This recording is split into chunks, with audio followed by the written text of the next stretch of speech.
हमारे सामने N Rand के मशहूर नॉवल द फाउंटेन हेड के कुछ अंश हैं। यह सिर्फ एक कहानी नहीं है, बल्कि ये विचारों का एक युद्ध क्षेत्र है जहां दो बिल्कुल अलग तरह की विचारधाराएं टकराती हैं। आज की हमारी पड़ताल का मकसद है इन किरदारों के जरिए कहानी के मूल दर्शन को समझना। तो चलिए इसकी परतें खोलते हैं। बिल्कुल, क्योंकि ये कहानी अगर आप ऊपर से देखें तो दो आर्किटेक्ट्स की कहानी लगती है, हॉवर्ड रूर्क और पीटर कीटिंग। लेकिन असल में ये जीने के दो अलग अलग तरीकों को दिखाती है। एक वो है जो अपनी सोच और अपनी कला के प्रति पूरी तरह ईमानदार है, और दूसरा जो सिर्फ बस दूसरों की नजरों में सफलता पाने के लिए जीता है। तो पहले बात करते हैं हॉवर्ड रूर्क की। वो एक ऐसा आर्किटेक्ट है जिसे उसके लीक से हटकर डिजाइन की वजह से कॉलेज से ही निकाल दिया जाता है। उसे लगता है कि किसी भी इमारत का जो रूप है वो उसके काम के अनुसार होना चाहिए। हाँ, और वो किसी भी तरह का समझौता करने को तैयार नहीं है, बिल्कुल नहीं, भले ही इसके लिए उसे गरीबी और क्या कहते हैं गुमनामी में ही क्यों ना जीना पड़े। और यहीं से कहानी और भी दिलचस्प हो जाती है। रूक को हेनरी कैमरन के यहाँ काम मिलता है, जो खुद एक शानदार लेकिन एक तरह से नाकामयाब आर्किटेक्ट हैं, जिन्हें उनके समय ने नहीं समझा। सही बात है। और रूक का मानना है कि इमारतें किसी की नकल नहीं होनी चाहिए। हर इमारत की अपनी एक पहचान होनी चाहिए, अपनी आत्मा होनी चाहिए। और दूसरी तरफ है पीटर कीटिंग। हाँ, पीटर कीटिंग। वो कॉलेज का सबसे होशियार और लोकप्रिय छात्र है, लेकिन उसकी सफलता नकल करने और दूसरों को खुश करने पर टिकी है। अच्छा, तो उसे अपनी पहचान बनाने के लिए हमेशा दूसरों के सहारे की जरूरत पड़ती है। बिल्कुल। और यहाँ सबसे आकर्षक बात यह है कि कीटिंग को सफलता बहुत जल्दी मिलती है। वो एक बड़ी फर्म में काम करता है, बड़े बड़े प्रोजेक्ट्स डिजाइन करता है, लेकिन अंदर से वो खोखला है। खोखला किस तरह से? इस तरह से कि वो अपने सबसे मुश्किल डिजाइन्स के लिए छिपकर रूट के पास मदद मांगने जाता है। तो ये सिर्फ आर्किटेक्चर की नहीं बल्कि सत्यनिष्ठा इंटेग्रिटी और दिखावे की लड़ाई है। अब कहानी में आते हैं एल्सबर्ट टूही। वो एक आर्किटेक्चर क्रिटिक है, एक कॉलमिस्ट है, लेकिन असल में वो कहानी का वैचारिक खलनायक है। हाँ बिल्कुल, वो परोपकार एल्ट्रुइज्म और सामूहिकता कलेक्टिविज्म का प्रचार करता है। उसका मानना है कि महानता एक भ्रम है और व्यक्ति को समाज के लिए खुद को समर्पित कर देना चाहिए। मैंने उसकी किताब सर्मन्स इन स्टोन के बारे में पढ़ा है। उसमें वो लिखता है कि आर्किटेक्ट्स लीडर नहीं बल्कि सेवक हैं। उनका काम लोगों की आत्मा को व्यक्त करना है, अपने अहंकार को नहीं। ये तो बहुत अजीब बात है। अजीब ही नहीं, खतरनाक भी। अगर हम इसे बड़ी तस्वीर से जोड़कर देखें तो टूही का असली मकसद महानता को खत्म करना है।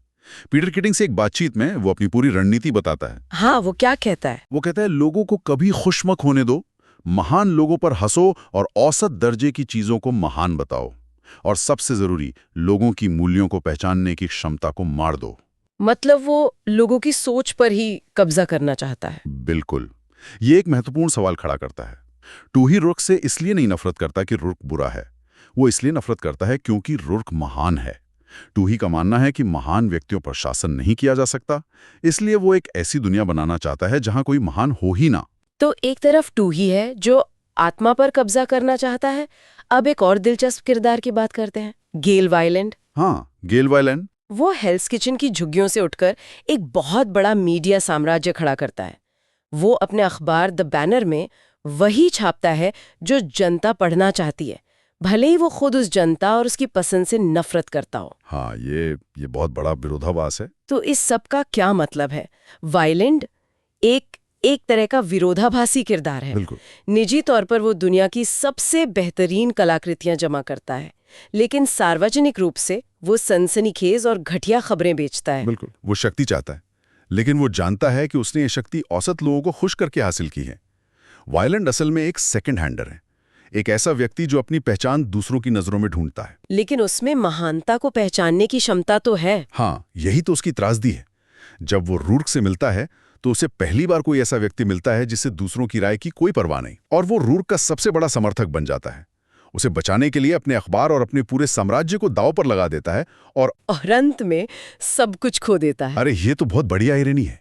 जिस जनता की राय पर उसने अपना साम्राज्य बनाया था, वही राय उसे नष्ट भी कर सकती है और कर देती है। कहानी का क्लाइमैक्स तब आता है जब रूर्क एक सरकारी हाउसिंग प्रोजेक्ट कोर्टलैंड होम्स को डायनामाइट से उड़ा देता है।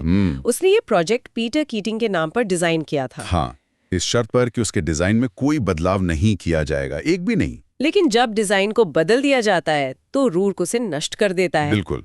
उसके लिए ये अपनी रचना के प्रति एक जिम्मेदारी थी। और फिर अदालत का सीन आता है। हाँ, और अदालत में रूर्क कोई गवाह नहीं बुलाता, वो अपना अंतिम भाषण देता है, जो असल में इस नॉवल का पूरा दर्शन है, पूरा फलसफा है। वो कहता है कि दुनिया को आगे बढ़ाने वाले सिर्फ रचनाकार होते हैं, क्रिएटर्स, वो लोग जो अपनी सोच से कुछ नया बनाते हैं। वो ये भी कहता है कि रचनाकार का मूल स्वभाव स्वतंत्र रहना है। हाँ, जबकि सेकंड हैंडर का स्वभाव दूसरों से जुड़ा रहना है। और फिर वो परोपकार, एल्ट्रुइज्म के सिद्धांत को चुनौती देता है।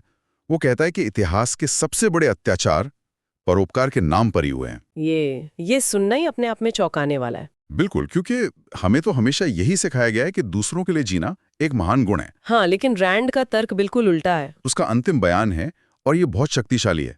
वो कहता है, मैं यहाँ ये कहने आया हूँ कि मैं एक ऐसा इंसान हूँ जो दूसरों के लिए नहीं जीता। वो कहता है कि दुनिया आत्म बलिदान के उन्माद में नष्ट हो रही है। और इस भाषण के बाद ज्यूरी उसे निर्दोष पाती है। हाँ, ये कैसे होता है? वो इसलिए जीता है क्योंकि वो जूरी के हर सदस्य से एक व्यक्ति के तौर पे बात करता है, एक समूह के तौर पे नहीं। वो उन्हें उनकी अपनी स्वतंत्रता, उनकी अपनी आत्मा और उनके अपने मैं की याद दिलाता है, और वो उस तर्क को जीत लेते हैं। तो द फाउंटेन हेड के इन अंशों के जरिए हमने व्यक्तिवाद बनाम सामूहिकता, सत्यनिष्ठा बनाम समझौता और मौलिकता बनाम नकल की एक बहुत गहरी पड़ताल की। हाँ, और ये नॉवल इन विचारों को उनके सबसे चरम रूप में प्रस्तुत करता है। किरदार महज इंसान नहीं है, बल्कि अपनी अपनी विचारधाराओं के प्रतीक हैं। सही कहा। असल जिंदगी में शायद ही कोई पूरी तरह रूर्क या पूरी तरह टूही जैसा होता है। शायद इसीलिए गेल वायलन का किरदार इतना असरदार है। वो हम में से ज्यादातर लोगों की तरह है, इन दोनों के बीच फंसा हुआ। हाँ, वो समझता है कि सही क्या है, लेकिन उसे करने की हिम्मत नहीं जुटा पाता जब तक कि बहुत देर नहीं हो जाती। तो सोचने के लिए एक अंतिम विचार। इस नॉवल का जो वर्किंग टाइटल था वो था second hand lives. Second hand lives. आज की दुनिया में जहां सोशल मीडिया और बाहरी मान्यता इतनी अहम हो गई है, वहां अपनी जिंदगी जीने और दूसरों की नजरों में अपनी पहचान खोजने के बीच की रेखा वो कहाँ खींची जानी चाहिए?